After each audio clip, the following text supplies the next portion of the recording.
All right, welcome to Collective Conversations. I'm your host, Mike Brewer, and I am incredibly excited about today's episode. I'm joined by a former colleague who has been very important to me in my multifamily career and whom I hold near and dear to my heart. Jonakan O'Steen. Jonakan is an executive coach and an organizational development and talent management consultant. He holds several professional designations related to organizational and human development, is an all-around amazing human. Jonakan, welcome to the show. Thank you. Thank you, Mike. I'm so happy to be here. I was reflecting, and I think we've known each other for 25 years. That's amazing. Wow. That A is long time. that is a long time. I have a Yeah, gray beard to prove that. right, exactly. And after, you've been in the industry for 30 years, you just stop counting and saying it. It's not Yeah, good. Uh, that's but right. it's so great to be here. And really, I remember so fondly your leadership and importantly, the way that you learn and the way that you are constant, passionate, lifelong learner. So I find this particular uh, podcast, vlog so in line with who you are and what you're doing for the industry. So I'm so excited to be here. Thank you. I received that and I appreciate it. I also did some reflection. I was thinking back to moments in time when I got to Equity Residential. That's where we worked together. I was really a greenhorn and very new to the industry as it related to very professional property management, multifamily management, and equity was in my head like superior to everybody in the industry at that time. And I felt like a real fish out of water. And you just in my head, you loved me where I was, and you're very kind in feeding into me and helping me become the person I am today as it relates to multifamily, but certainly as individually in character development. And I just appreciate every bit of it. I truly do. You're an inspiration. Well, that means a lot to me. Thank you. And it's my pleasure to be here, and it's the joy of my life. So, my passion certainly is helping individuals and organizations achieve their goals. And really, that usually means be the best that you can be. And that's what I love to do. So, you let in with my bio. Thank you for that. But I started in operations, and then I moved into those kind of L&D, OD, and HR spaces at senior levels. And I love both things. So really, my goal is to really do business at that intersection of people and operations, that people business intersection, and help both thrive, because that's really what is powerful about that kind of two-way reciprocal nature of what we do in organizations. The business needs to be successful, certainly achieve its outcomes, and the people need to be successful and achieve their outcomes. Often that's together, many times similar outcomes, but also different. I I could not agree more. And I think that is a very nice lead into the conversation that I think we would both like to have today. Yeah. And you were so generous and kind in sending over 10 plus a bonus bullet point to sort of guide this conversation. And I know both of you and Mhm. I appreciate a sort of an off the cuff and not so Yeah. much a scripted conversation. So we may jump around, we may dive in deep on some points and leave others high level, but I just want this to be a free flowing conversation. My imagination tells me that the audience, both listeners and viewers, will appreciate that. And I know you'll bring the thunder, so to speak. Some millennial said that to me, so I borrowed it.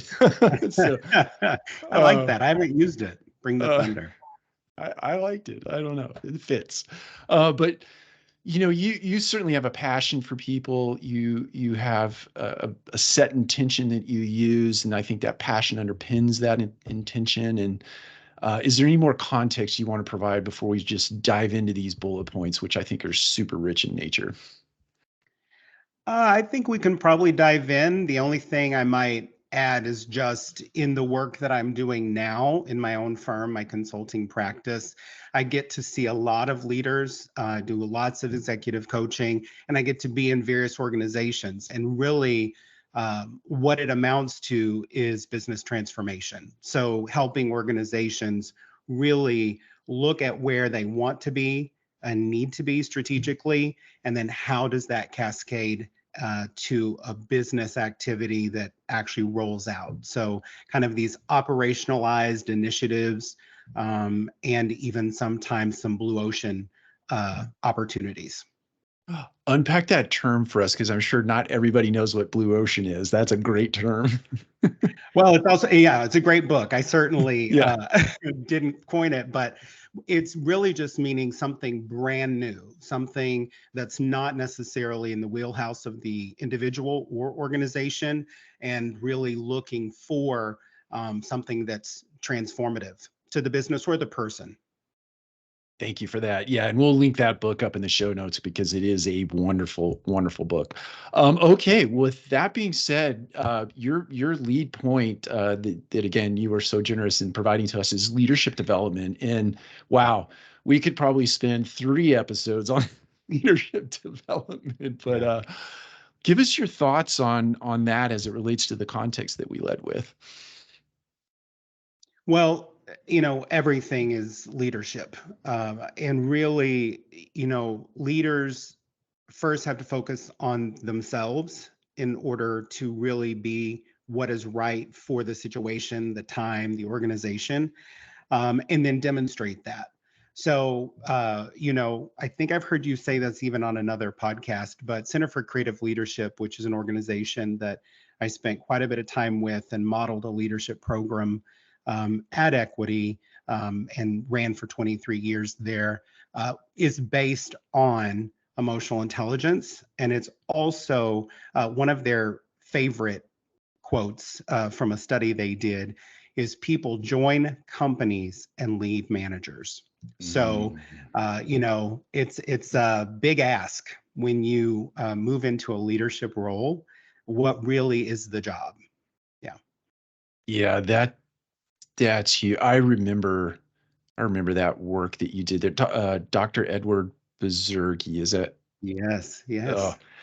yeah, and I will say to that point, about not to use equity too much as a reference point, but the amount of resource that they poured into not only you and others who were trained and made aware of that particular approach to business, but the resource they poured into the people right down to the front lines, I believe in my heart of hearts is like the underpinning of the success, in large part, the success that they've enjoyed in the industry. But yes, I think you're 100% right.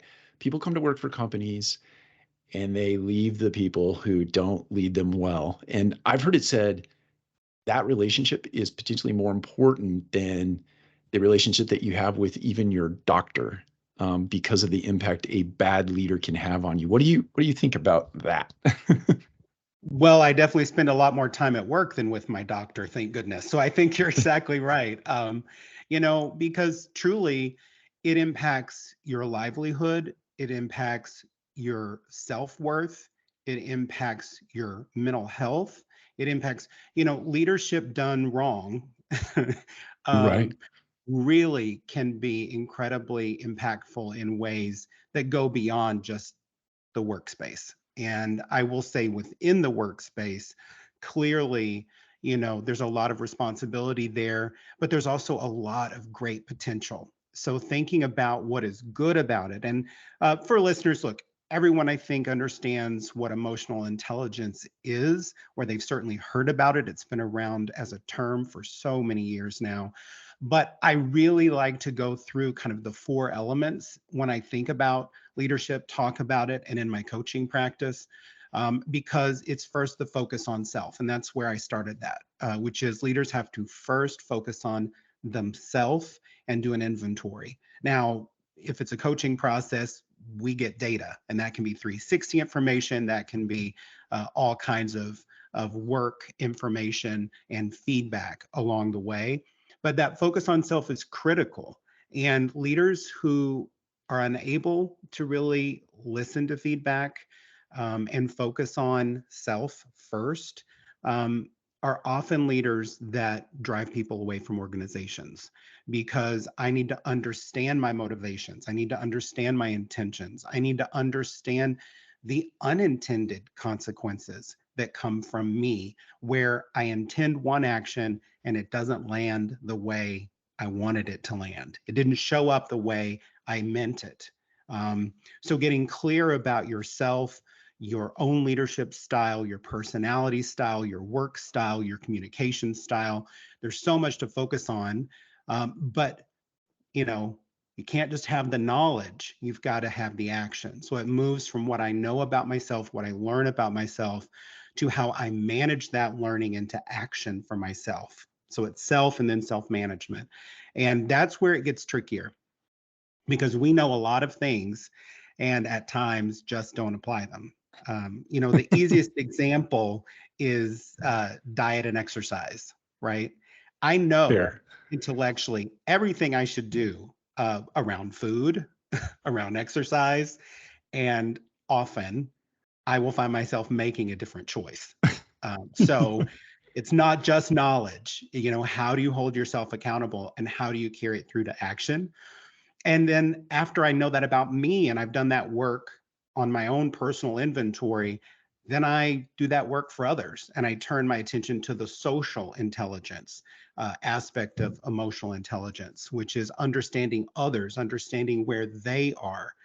You mentioned, and it really touched me, that you were remembering how it was when we first met and when you arrived in our workplace. And I'm so glad that my intention showed in terms of meeting people where they are and then working towards what do we build together.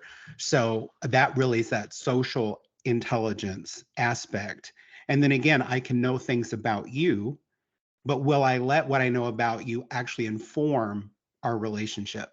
And then that's again that relationship management. So the self management, the social awareness, and then the relationship management, those are those buckets. And you could honestly just focus in those four buckets your entire life and career, and you will have a lot to do. And so there's great books, there's other great models, but I like to keep it pretty simple. And I really do spend a lot of time myself and certainly with my clients around emotional intelligence. I agreed.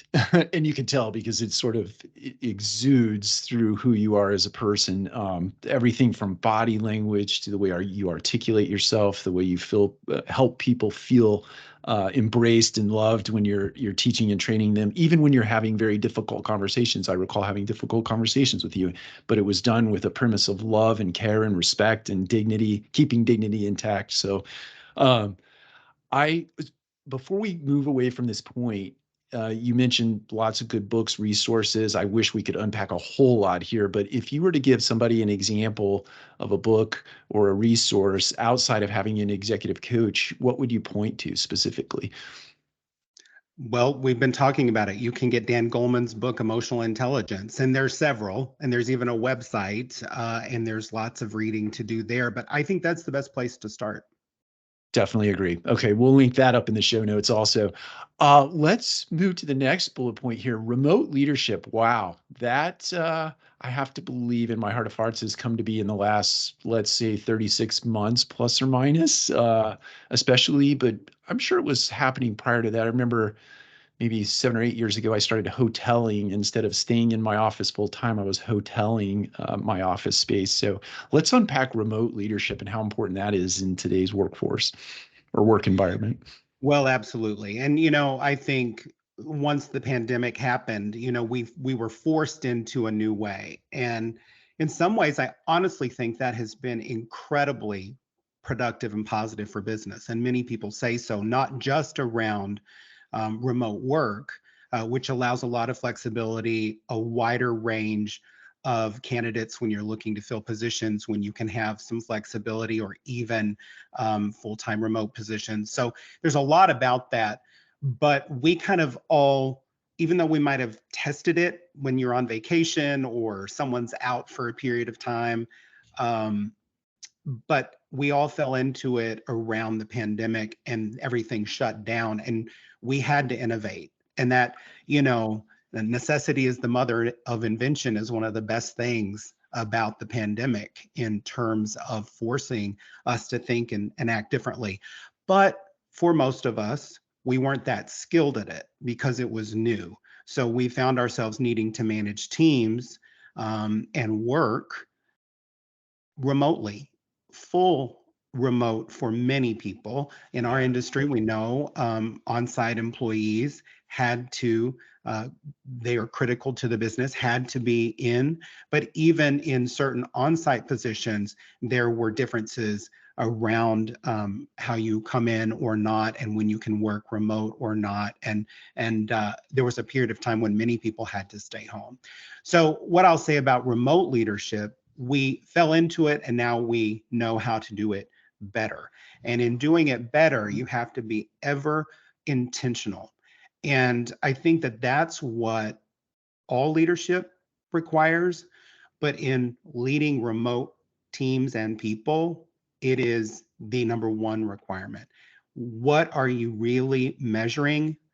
So, in terms of this fear around time and use of time and when people are working, that changes dramatically, and you have to manage outcomes, and you have to know then what people are doing. You have to have touch base moments with every person on a regular basis. Best to do it weekly if you can, and sometimes multiple times in a week, depending on the individual. That's a lot of work. That takes time. So navigating that is really, really interesting. The other thing, depending on if someone is really full-time remote or not, or whole teams can be remote to each other, how do you build impactful moments that still support culture? And Yeah. that's what's really incredible to talk about, because it's one of the true realities, and in my view, around being remote or fully remote, is that if you're not intentional in building touch points, it can impact culture, but it doesn't have to. So coming together for a purpose, bringing people collectively together, whether you use Teams or Google Meet, but finding ways to not just task on those calls or in those moments, but how do you build relationship?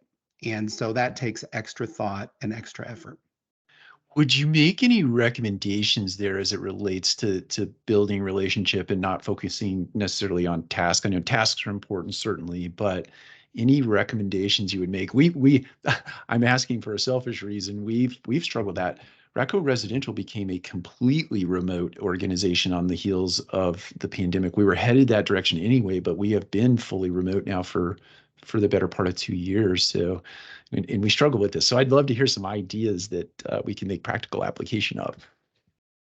Well, sure. Look, it's not rocket science. I'm sure Yeah. you're doing it very well. I think you sometimes need to get personable before Mm, you get to business. And so making sure that you are checking in, not every meeting or every call, or it becomes just another thing you have to do. But I think making sure that you do it frequently enough that people know that you really mean it, and that they have an ability to um, tell what's going on with them yeah. amongst peers, as if you were around the old fashioned water cooler, or you were in the kitchen together over lunch or something. So I feel like, the other thing about culture here is being clear as to what your culture is. Mhm. And then the values of your culture. I did notice at Radco you have, is it 4 values that I was noticing on the website? Correct. Yeah. So whenever you're together with people and you're doing work, it's always a good culture rule in general to go back to those values and to highlight how we're using those values in this work or at this time. And so sometimes just having a conversation around values of the organization and how we're leveraging those during remote leadership or remote work, and what we could do more of, less of, stop or start around that. Um, Humans love to be included, and people love to have their opinion asked. So whether that's in person across a desk or whether it's remotely, it really matters.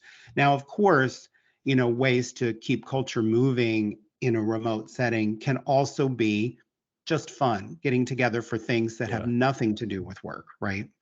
And True. finding ways to do socials, coffee breaks, different things where people just come on and we just talk, hang out. And I think that that really matters as well. I could not agree more. I remember we've done everything from fun hat day to at Yeah. Halloween, everybody shows up in their Halloween costume or mask or whatever. And to your point about making it fun, I do want to Mhm. back up and maybe tease out a point, or at least the story I was telling you myself was allowing people to show up and be their authentic self and their true self. I like to think about this. I say this to people. Hey, look, we don't have a coat hanger right outside of the threshold that you cross to come in our door where you hang your problems conveniently. You get to come in and be you. We provide a psychologically safe space for you to be you. And I want to just kind of dialogue back and forth about that and how important that really is, especially in an environment like, I mean, the world is chaotic. There's still lots of good things about the world, obviously, but there's a lot of chaos in the world today. Yeah, I mean, what you said there really is paramount, I think, to relationships and mental well-being. Is can I be authentically myself? And so when I reflect on that, in the workspace, I think it was this false idea, maybe in the 50s and 60s. I don't know. I wasn't alive then, but where you were expected, you crossed the threshold and everything that was home and in your head and your mind and your family, you just left it there and walked into the workspace and you were just, robots of work. Um, Right. which never really worked. It's probably why in Mad Men everybody's drinking in the office. I don't know. Yeah, Uh, that's probably it right. never really worked.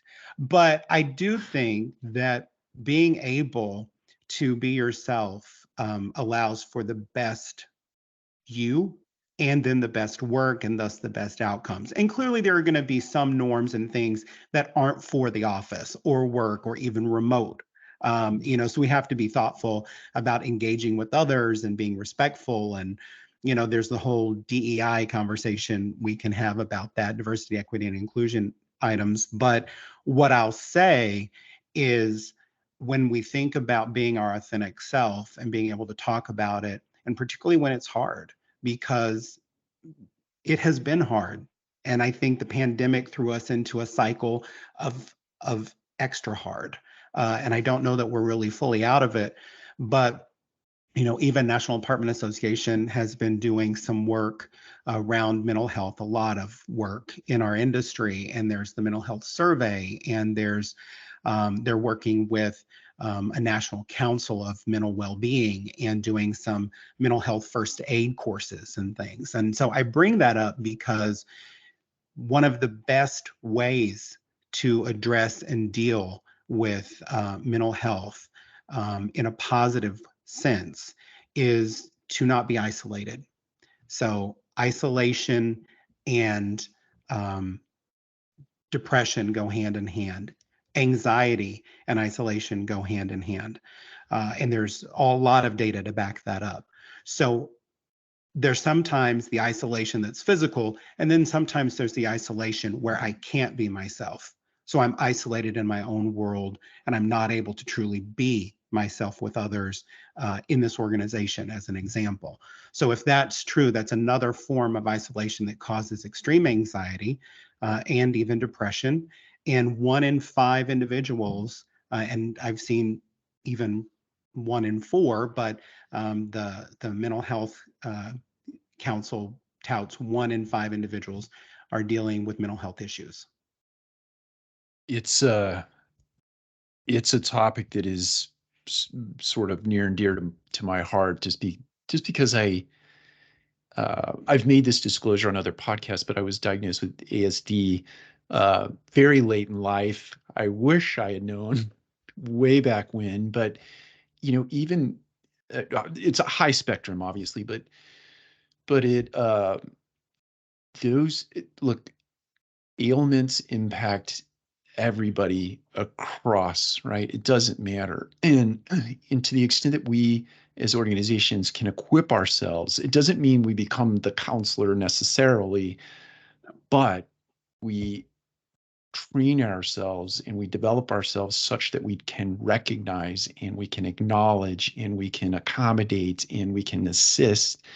It's just, and we go back to leadership development. It's important to have that in your tool belt, so to speak, so you can really be a part of someone's, dare I say, recovery, but at least get them on a path of progress. So well said. The basic tenets of it, and I'm not going to get the wording exactly right, but it is when you are a leader, I think it's ever paramount that you pay attention to mental health and be able to identify first Mhm, mhm. when you think yourself or someone else is struggling, and then understand. So that means to listen and just be present and not to solve, because to your good point, we're not counselors in that work. But after understanding is resourcing. So how do you help the person know the resources that are available? And for that, I think organizations are wonderful because typically organizations have EAP programs, they have benefits that allow for some kinds of support, and managers just need to know them and avail themselves of them and let their people know what's available to them for support. True statement. True statement. Again, we could spend many hours here on that topic. I'm gonna Yeah. switch us a little bit. We'll go into this third point you provided, DEI, which is Mhm. something that is, it's interesting to me as I reflected on this. I'm gonna go back again to our time together at Equity. It seemed like to me that Equity was, gee whiz, 20 years ahead of its time as it relates to diversity, because we were talking about diversity 20 or 25 years ago, as it related to bringing talent into the organization. I don't know if it has a different spin today, or a different meaning today, but I feel like this has been a groundswell for a very long bit of time, and it's finally getting the due attention that it needs to have. So unpack that for us on from your perspective.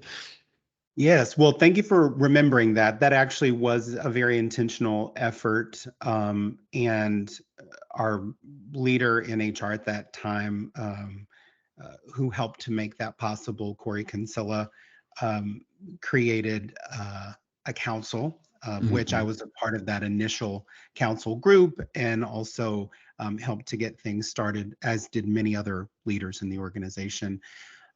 And we actually made the cover of Units magazine at that time because we were the first at Equity, then the first organization to do so as far as name diversity and inclusion back then, DI, really back then, diversity and inclusion, and have a council and put effort into it. Now, at the time, to be frank, we were behind other organizations that were not in the apartment industry.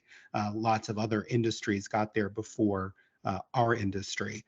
But it was important at the time because we wanted to build inclusion. We wanted to understand our employees and ourselves and then make choices around that. It has evolved very far since then. And now it's, even though we mostly say diversity, equity, and inclusion, there's also a B that usually gets added as well for belonging. And I do think, and they're all different. So obviously, diversity is just the mix we have, whatever mix that is. And we hopefully look around and say, do we have the right mix? And does our mix reflect kind of the people that live at our communities and or are around in this geographic area? Are we Mhm, mhm. mixed well? And then the equity part's very interesting, because when you think about making something equitable, it's not always equal. And so I think people don't always understand that point. Some people need some extra assistance so that they have an equitable access or an equitable opportunity or an equitable experience. You were just mentioning um, your mental health And I would say, you know, there may have been at a time in your life, and maybe not, but in others, time, my brother has had some um, uh, issues around ADHD and things that really gave him a hard time early on in Hmm. life when it was not dealt with, and teachers didn't understand it, and people didn't really understand and know how to take care of that. And giving a little extra attention, giving a little extra nurturing, some understanding on how to learn and how to work within that particular situation would be considered being equitable in, say, school or in work, and making certain adjustments around that.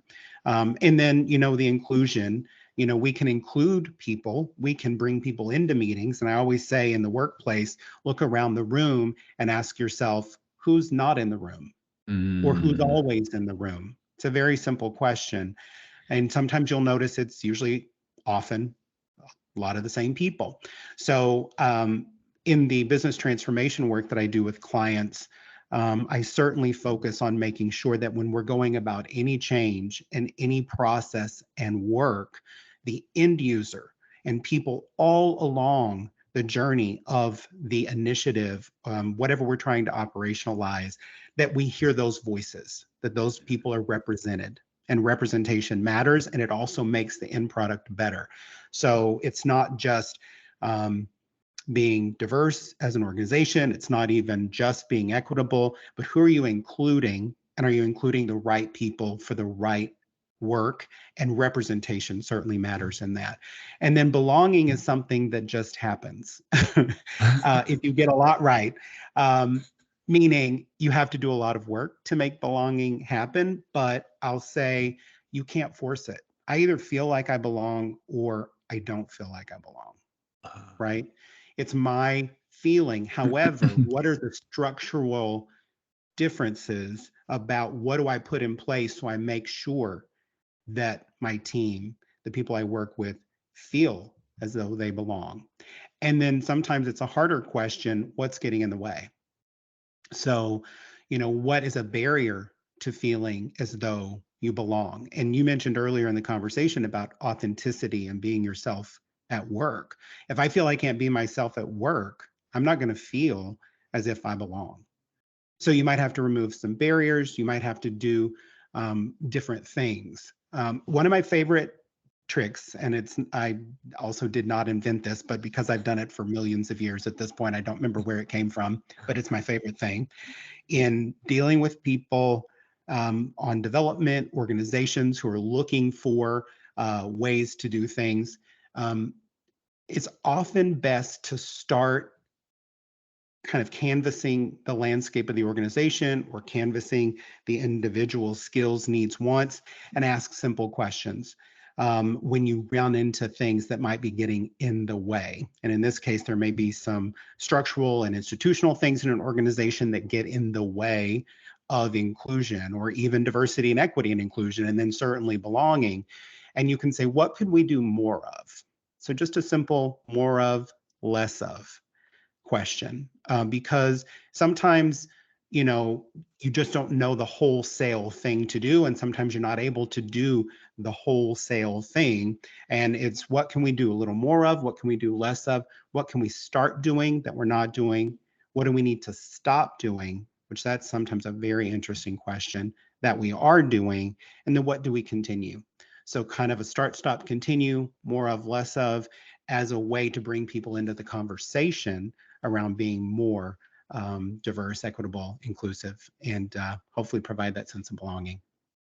I we love the starts that we call it start stop keep exercise.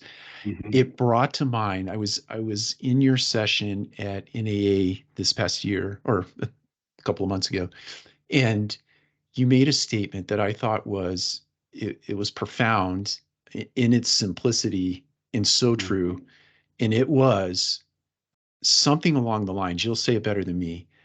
Don't ask if you don't intend to do something with the feedback. You said it differently, but Absolutely. That I give that advice all the time because I think it's the most valuable part. Look, as an organizational psychologist, in the way that I am and going into organizations, you're always looking for information, you're always looking for data, you're always paying attention to things, and you're also wanting the organization to reflect on itself.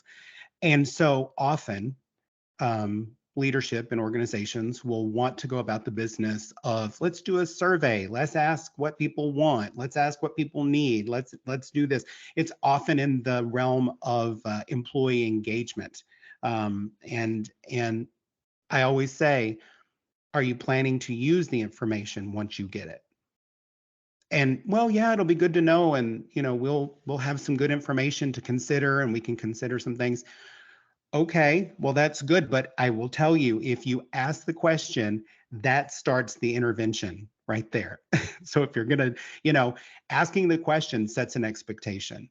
So you have to be willing to use the information. It doesn't mean people always get their way. And if I don't like something, you've got to change it because I told you I don't like it. That's not my point. But just understand that you're opening up a lot. And you should. I think these questions are good, but I have seen organizations really get off to a bad start quickly when they have these intentions, good intentions, Mhm. to start a survey, to launch something. We're going to have a listening tour. We're going to do town halls. We're going to do surveys. And then you get all this information and nothing happens. And then the next year, you want to do that again. And people are like, well, nothing happened. Why would I take the survey? Or why will I raise my hand and bring up a point? And the worst thing that you can do in business and in this relationship between people and business, if we want to thrive, um, is shut down conversation and shut down feedback and shut down employees, because business has always been tough and it's even tougher. And so you need everyone to feel included. You need the information. You need to have people who will raise their hand and challenge or say something's not working, particularly if you're in business transformation mode. And you need people to believe in the culture of the organization by saying, I know that what I say matters. And I know that what I say will bring some change, not everything. You get to be a leader. I work often with executives and even C-suite members, and it's okay to say no. It's okay to say we can't, but you've got to explain the why, and you've got to explain what you can do and why, and what you can't do and why. That is so right. The why behind the what is such an important principle in business. So important. And you're Critical. right. People will Critical. accept no if they understand the premise Yes. for that. Yes. You mentioned digital transformation. And something came to mind for me as you were going through that. And it's an exercise that you used to do that I very much enjoy because there is something. I mean, everyone collects data anymore. You collect data through all the mechanisms that you just cited. But there's a step I think that gets left out of that exercise many times, and I don't know. I can only speak for my own experiences, except for the one I'm about to describe, hopefully in brief. You would do these listening tours where you would take the data collection or the data collected. You'd have these big giant post-it notes all around the room, and you would say, I hear you, but unpack that for me. Let's go a little deeper. Like, what did you really mean when you answered the question this way? And especially related to the narrative pieces of the feedback that people gave. Because a lot of times you get data and you go, I want to do something with that, but I don't know what to do. So can you kind of talk about that unpacking of data and maybe in the context of digital transformation? Yeah, and well, and I am doing some work around digital transformation with one of my clients now. Business transformation is specifically what I noted, which can even be broader than digital, but inside digital, absolutely the same in that Okay. way. And then, I guess there's 2 points here. One, let's just take kind of a process for unpacking things, and then maybe dig into to an actual transformation issue. But I think there's what we say and then there's what we mean, Yeah, that's right. That's right. and they're not always the same thing. So it's always important to ask. And the number one embedded principle inside that is check your assumptions. And Mm. truly, we're assuming all the time. We're wired for it. Our brain is wired for assumption. It's how we as a human animal are built because we have to recognize patterns to survive. Our old brain and even, our prefrontal lobe, which normally is our friend and the most evolved part of our brain, can cause us to also analyze something in a way that isn't intended. So, that's why I say for anything, when you're working with people, make sure you really understand the meaning. And that's probably at the root of some of that. You're dating us as we go back to the post-it notes, but it's true. I love post-it, those big wall post-its. But I'll just say, always challenge your own assumptions and ask questions, because we will assume that what the person meant is what we might have meant if we would have said it, or we put it through our filter and our lens. And obviously, the person is a different individual and has different meaning behind what they say.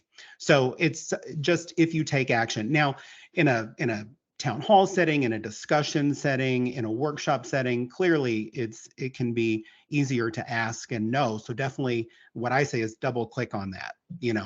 Do a double click. Ah. I heard you say this, but I'm going to double click on it because I want to know if I really understood what you meant by that. Yeah, it's so true. Everything you just said there just really resonates with me. And I remember the exercise we were going through. We were unpacking like the 50 attributes of a fantastic manager or a regional manager, and they ended up on 3x5 index cards. And Yep. then we used Yep. the FYI book from Corn Ferry to actually dig into those attributes. But Yes. it Yes. it it was the way that was the way that that was facilitated in my head, or at least in maybe I'll refer to my experiences, that it just gave me, as a property manager at the time, or maybe as a regional, I had a real template that I could put to use, right, to help myself get better on behalf of the company. But going back to your point about internal work, it was just a fantastic way to get to some deep internal work that one had to do. I love that exercise. Love it. Love it. Love it. Love it. Oh, thank you. Yeah, that was a big workshop. Actually, we were at that time in that particular session. I'm now remembering the one you're describing.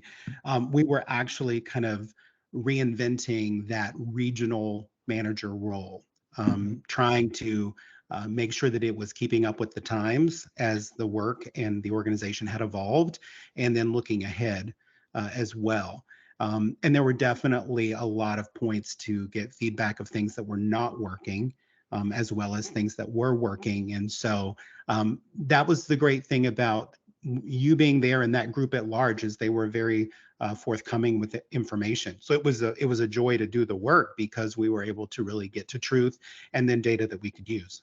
Yeah, definitely. Yeah, equity was a loud bunch. That's for sure. Yeah. That I think that sort of segues quite nicely into agility and resilience. You talk about a shifting business climate, and equity was always forward looking in terms of preparing, like, let's call it upskilling, reskilling, reimagining the way that work was going to be done before it actually came to be that work that was necessary. And you did that very thoughtfully. So in my head, that speaks to a little bit of agility and resilience, and kind of unpack that point for us.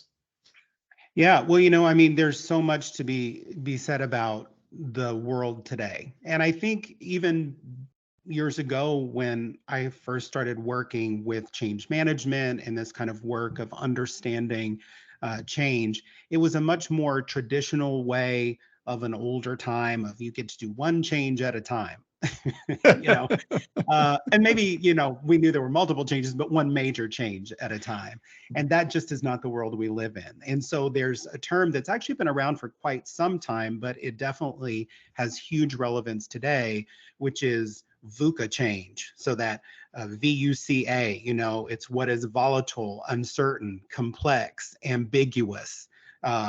That VUCA world, as they will say in OD, is what we live in and what we have to manage. So around agility, you just truly, and as leaders specifically, you have to understand your own resistance. You have to understand your own Mm. challenges. and then see the opportunities in order to test your own ability to be agile, your own ability to be resilient, because it's not stopping and it doesn't stop. You don't get off the ride. It is, that's where we are. And I think we feel that ever more in the world today, which is also why mental health is where it is. But how do you really manage all the changes at the same time? So that's the part that's interesting, is you'll be doing multiple changes in line with whatever's going on. And that's certainly true in business transformation, because sometimes it is a digital transformation and you're needing software and you're needing programs and you're needing to adopt new ways. But then there's just business processes that then have to change around that. And then there's the customer that we always have to keep center in mind. And then what will these changes and our operational changes and our technological changes and our process changes, or our organization in terms of people, where we're going to have people and we're not going to have people? What are those things going to do for the customer, and what's their point of view? And often it can be very positive, but sometimes it's also negative. So I'm just describing this world where one decision cascades all these different potentials and outcomes. And inside that, the agility comes when you're able to truly not get overly attached to a way. And sometimes it's something that you personally love to do, or a process you even created or something. And so I always say, don't fall in love too much with your own stuff. And that was true when I was working with my team, because if we were designing learning, or if we were designing something for the organization, we would have to ask tough questions about it, be willing to change it, make sure that it's updated, that it moves with the times. So, am I doing something just because it's the way we've always done it? Am I doing something because it's just what I like to do versus what I don't like to do? And catch that awareness, and then work towards being more flexible, letting some things go, trying something on. And then the resilience comes when you've done that for some time and you realize you can get into a flow with change. You just have to kind of jump in the river and move with it, quite honestly. And so I think that it's challenging for folks who aren't the driver of the change or don't fully understand it. So part of being more agile and resilient is a cultural aspect to many organizations. And particularly if you're downstream of the decision, is, why are we doing this? How does this serve our business? How does this serve our culture? And one thing that I talk a lot about with organizations when they're working with change, and certainly operationalizing initiatives or this kind of more business transformation idea, is who do we want to be while we're doing what we need to do? And a great example of that is how we feel about failure. And organizations that are resistant to mistakes and failure, or even worse, abusive to failure, meaning you might be called out, you might be embarrassed, worse yet, you might get in trouble, so to speak, um, around a mistake. Those are things that will not allow you to be resilient, because you're just getting beat up and chewed up all the time. So I really look at all the factors that go into not only an individual being agile and resilient, but the organization. And definitely there has to be a high degree of trust built into that organization. And culture is a big part of that, as well as seeing a mistake, or, and I'm using that in air quotes, mistake or failure as learning. It just is learning. And quite honestly, it's often the best way to learn. Many of us growing up in our households were told all the time, don't do this, don't do that, don't do this. Well, a lot of times we did it anyway. And sometimes mom and dad were right. But the reality is, we found out not to do it that way because we hurt ourselves or something didn't go like we thought it was about to go. So that failure was the cost of learning, and then reward it as such. And I think in organizations, really, eh, I think it's so critical particularly if you're wanting to be an organization that's going to do innovation and want to be a leader in your space. You have to fail. You have to make mistakes. You have to try, and you will get a lot of it right. And a lot of what you hope will very well happen. But there's a lot of things you didn't account for that will go wrong. And so if you look at those as failures, or the converse is rush to them and look at them as learning opportunities and celebrate them and recognize them and say, wow, Mike jumped in with both feet into this and he did this. It didn't go the way we planned, but this is what we learned from it. And now we can scale up. So that's a long-winded way to just bring back to agility and resilience what really it means when we have to foster it inside organizations. Thank you for all of that. That is so fantastic. It brings to mind the founder and CEO of our organization. He likes to say that um, no one died here, and he always that's his lead in to when we've made a mistake. No one died here. Let's unpack this thing. Let's take the lessons from this thing and let's iterate and become great. That's his phrase, not mine. But you're so right. It's not failure. It's a moment in time. It's a data point that you can put to use to make something better. I totally believe that. I I want to be respectful of your time. I know we're coming up on maybe 5 minutes, so I want to give you, we've got a lot of bullet points here, but I want to give you this last 5 minutes to sort of pick one of those or just kind of bring to a close in your own fashion. Certainly share your contact information. I'm going to promote this like no tomorrow because I just just love you that much. But I want to leave this last 5 minutes for you to just sort of off the cuff, anything you'd leave our audience with. Yeah, I guess I'll just reiterate one point around think about the being as you're doing.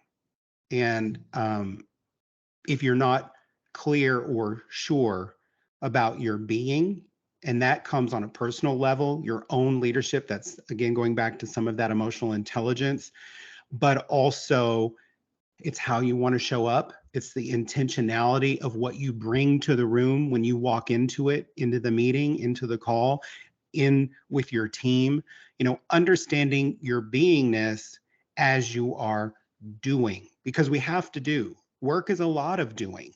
But if you get off track and you just focus on the doing and the tasking and the work, and you're not focused on the being, it can do a lot of damage to yourself, to your team, and certainly to the organization.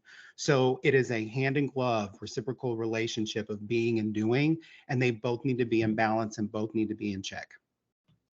So true. I have to say this. It in those times where you get emotionally loaded and all that stuff goes out the window, that's when you can do the most damage in your organization. And it could be subtle, it could be really hard hitting, but that's a whole other subject we could get into about emotional regulation. But anyway, I was telling myself I wasn't going to remark on anything, but let's see. It's just fodder. I want to end cap with you sharing you're now out on your own, doing a consulting business, a consulting business rather. Where can people find more information? Where can they reach out to you and learn more? Yeah, well, it's easy to remember and hard to spell. So it's just my name, Jonakan O'Steen Consulting.com. So all together, and that'll put you on my website. I've got information there about the work that I'm doing. Clearly, I take a lot of coaching and executive coaching clients. I work inside organizations on business transformation and operationalizing initiatives. And then any other kind of talent management and HR consulting, I also support that. But there's a form there on the website as well where you can either fill it out and schedule a time to chat about your needs with me and or call me. Calling, really? In this? Yeah, That's some awesome. people, some people want to talk to you. I love that. Both I are I there. make I make fun of that because my kids won't answer the phone to save their lives. It's, Oh, it's so funny. yeah. No, yeah, my kid is a Z, and he thinks texting is the same as talking. I have to remind him I'm an extrovert and I'm older than you, and they are not the same thing. So That's right. That's right. Well, Jonathan, Yeah. I want to say this has just been, it's been a pleasure to have you on this show. I thank you for investing the time. It's deeply meaningful to me, and I can't endorse you enough. You've just been a real inspiration to me over the 25 years now that I know that time frame. But I just appreciate you immensely. Well, it's been my pleasure, Mike, really, and I'm so grateful to have been here today. And it was a lot of fun. And you now probably don't know this. This is my first podcast that I've been on. Seriously? So I seriously. So I will forever remember it, as can you. This was my first, and it was great. I loved it. I love it. Well, thank you again. I know you've got a thing to get to, so thanks for the time. I'm sure we'll talk again soon. Take care. All right. Thanks, Mike. All right. Bye now.